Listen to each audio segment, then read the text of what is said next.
Hello. Yesterday we finished up with our star testing. If you were gone, then you're going to need to come in sometime in the next week and get that taken care of either before school or at lunch. And so I'll discuss that more when I am back. Uh, 2 days ago we did section 1.1, which was on expressions and variables. You would have homework due for that today, but I am not here. So just hold on to that and we will go back over it when I return. Starting off today, though, we are moving on to section 1.2, which is on powers and exponents. To begin, make sure you have out your note packets. Fill those in as we go. Extra copies are also over by the fountains if you need that as well, or if you were gone when we handed it out. To begin most lessons, we have starter exercises, kind of like warm-ups. So if you would, let's take 2 minutes and try the following starter questions. The starter questions are these guys right here. I'm going to star them. So evaluate the expression when y equals 6. Evaluate the expression when m equals 7, n equals 9, and q equals 10. So to give everybody a chance to practice, pause the video now for 2 minutes. Everyone try it. Check your answer with your neighbor. Make sure you agree on your 4 answers. And then come back after 2 minutes. Okay, welcome back. Let's go over them. When I substitute, that's what evaluate really means. So I'm going to substitute 6 in for y here. So I get 36 divided by 6. That is equal to 6. On the second one, when I substitute y, I 6 in for it, I get 20 minus 6, and that's equal to 14.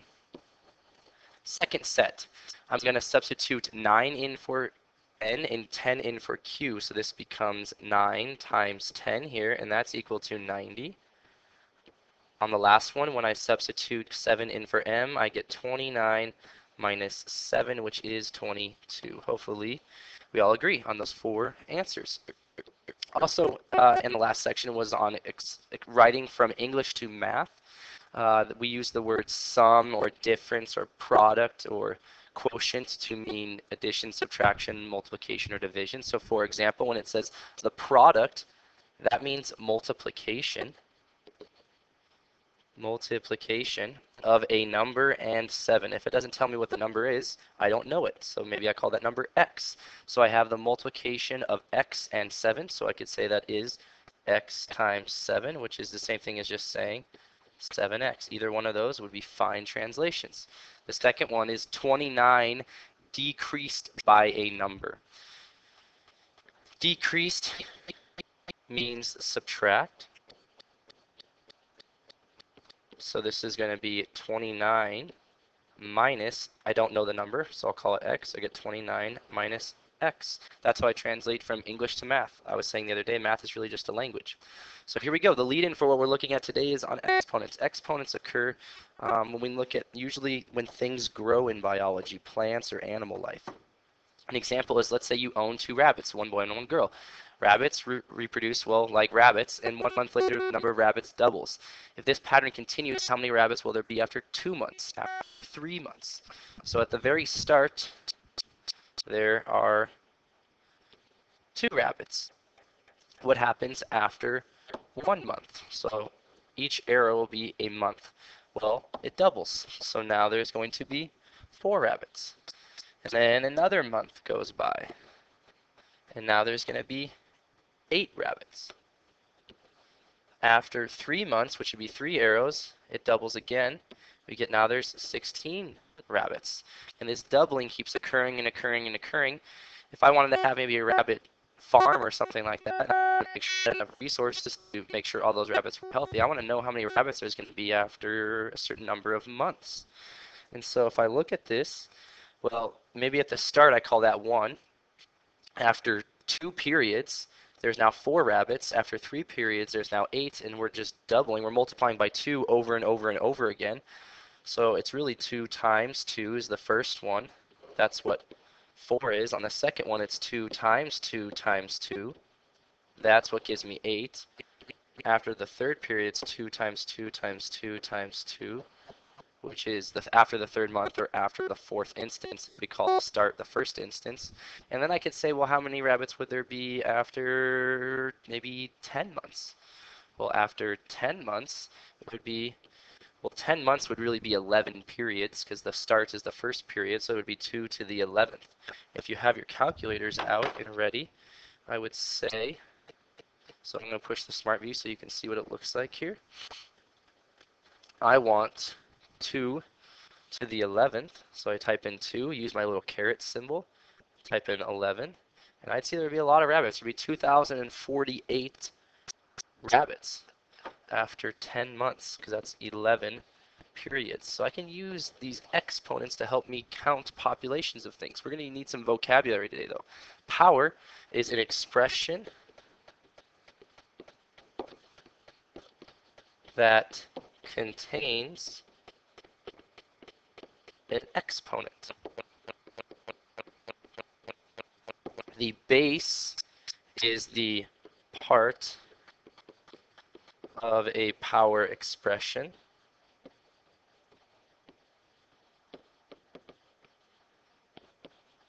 that is the bottom number. It's a number that's being multiplied over and over and over again.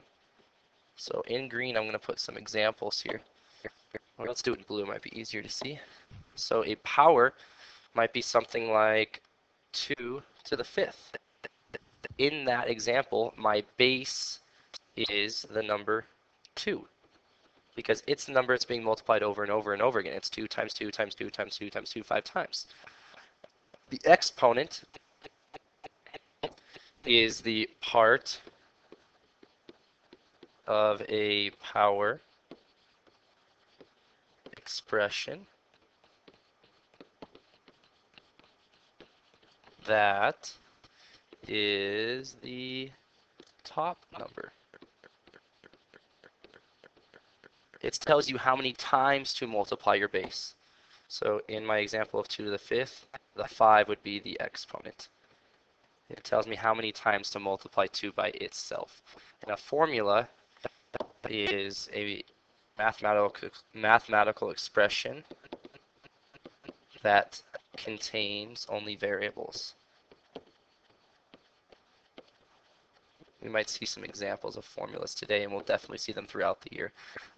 If you're interested in any career in science or math, or even out in the industrial area, they use formulas a lot to tell them how machines will work and angles to cut at, things like that. So let's look at some examples. If I have 7 times 7 times 7 times 7 times 7, 7 is my base. That's the number being multiplied over and over and over again. How many times do I see it count or multiply? I see it 1, 2, 3, 4, 5. It's multiplied 7 times, so it's 7 to the 5th power. The base is 7, and it's being multiplied 5 times. The 5 is my exponent. In this second example, B, I see 0.4 times 0.4. 0.4 is my base. Base, you can think of bottom, like the basement of your house. It's being multiplied 2 times, so it's to the 2nd power. In the third example, in C, I have A times A times A times A. That's being multiplied 4 times. A is my base. It's the number being multiplied over and over and over again. It's being multiplied 4 times. Also want to point out that for the formula, it can contain numbers as well. So it contains only variables with numbers sometimes as well. I was just thinking about that. An example is one that we looked at on the first day. A formula for the area of a triangle is 1/2 base times height. A formula is usually when we have some variables in there because the value of those variables changes. The base of a triangle could change, its height could change. The last one is r times r times r times r times r times r. R is my base. It's what's being multiplied over and over again. It's being multiplied 6 times, so 6 is my exponent. Now, I want you on the bottom of the first page of your notes to try the following 4 checkpoints. I want you to write these products using an exponent. Use that shortcut exponent notation to write the following. So pause the video for maybe a minute, minute and a half or so to give everyone a chance to write these 4 checkpoint questions. And once you can discuss with your neighbor to make sure that you agree. Okay, welcome back. Let's go over it. Here I see 12 times 12 times 12 4 times. So 12 is my base.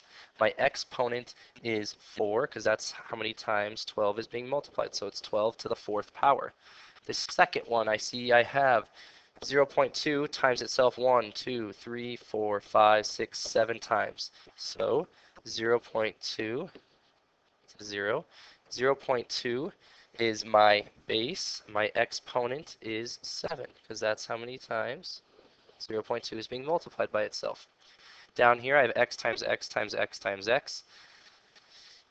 X is being multiplied by itself 5 times, so I have x to the 5th, and to close it out I have y times y times y. Y is being multiplied by itself 3 times, so exponent notation would say that is y cubed. Moving on. I can also evaluate expressions like we were doing in 1.1 2 days ago, even if they have exponents. So if I want to evaluate an expression that has exponents, I'm just going to substitute in like we did with our warm-up. That's why we do the warm-ups. So I'm going to substitute 0.4 in for x when I'm trying to evaluate x cubed. So this would be 0.4 cubed. 0.4 cubed just means 0.4 times 0.4 times 0.4. I'm going to use 0.4 as a factor as the base, multiplying it by itself 3 times. Now I can use a calculator. I can use a calculator 2 ways. I can either type in 0.4 times 0.4 times 0.4 if I like, get my answer of 0 or 0.064, or if I don't want to do that, I can use exponent shortcut notation. So 0.4, I'm just going to say to the power, and that's where I use this caret symbol above the division symbol to the 3rd power, and I get 0.064. Either way you do it, we get the same answer. That's because of exponent notation. I get 0.064. That would be my answer. You try these 4 questions. Evaluate the following below when n equals 2. I'll do the first one just to get it started. I'm going to substitute 2 in for n. I get 2 squared. 2 squared is 2 times 2, and that is 4. So pause the video now.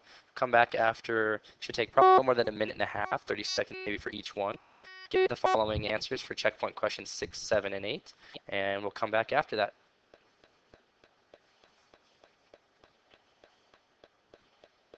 Perfect. Welcome back. Let's go over these. So we're going to substitute 2 in for n. So this now becomes 2 cubed. This will be 2 to the 4th.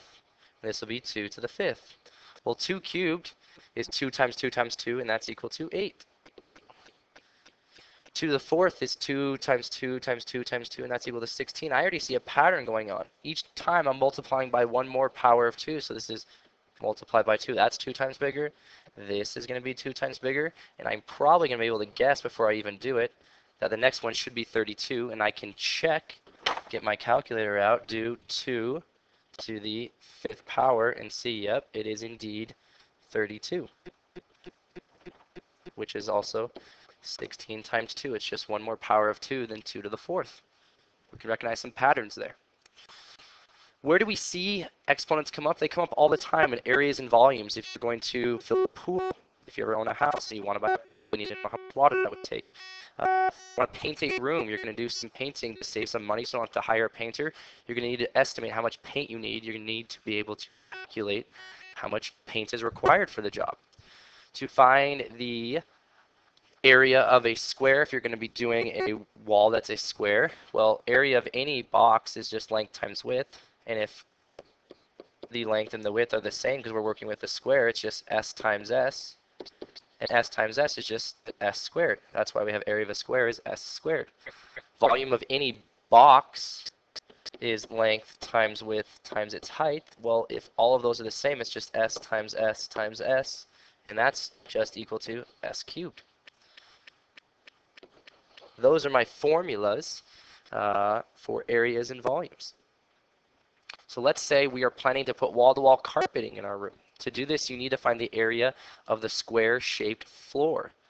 I know that the sides are 11 feet, and 11 feet area is side squared, or length times width, 11 times 11. Instead of doing 11 times 11, I could just think it's just 11 squared. So I'm going to substitute 11 in for s. 11 times 11, or 11 squared. If I grab my calculator, I'll find it's 121. So the area of the floor is 121 square feet. So when I go to the carpeting store, I need to know that I need at least 121 square feet of carpet.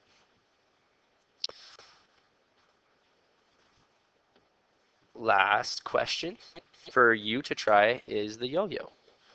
You're on your own. That's what yo-yo stands for. Find the volume of a cube with the given sides. We're looking at volume now, not areas. Recall volume is side times side times side, which is just s cubed. So find the volume if we had the following side lengths. So take a minute, pause it to give everyone a chance to try it on their own and come back and see how you did. So you know if you're going to be prepared to do. Back. Let's go over it quickly. Volume is s cubed. So I'm going to substitute 2 in for s. So I get 2 cubed here. 2 times 2 times 2 is 8.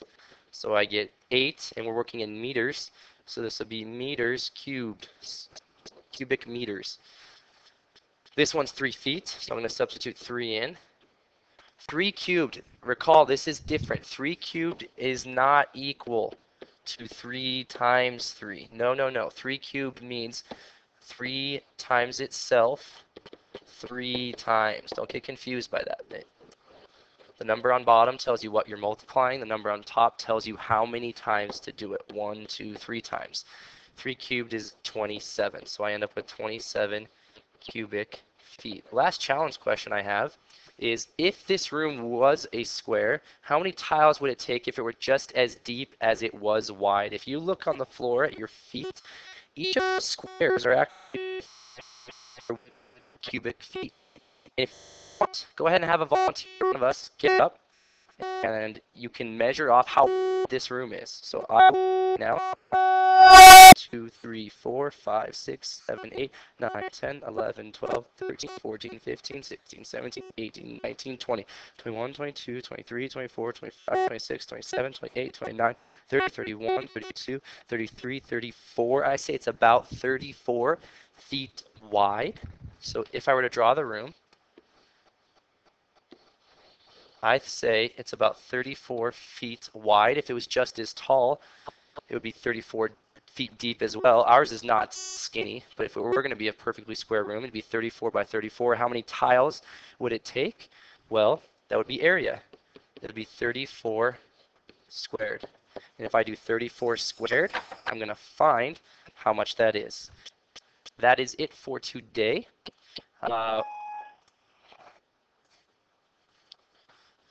That concludes lesson 1.2. So the rest of the period, you should be working on the day's assignment, which would be day 3, if you look up at Wednesday. So 1.2 is page 12, numbers 1, 2, 13, 17, 21, 25, 29, 33, 37, and 45. If you happen to finish early, I suggest you make sure that you had the assignment for 1.1 done as well, because we're looking at that tomorrow. So you have things to be working on, I think, to the bell. Thank you very much.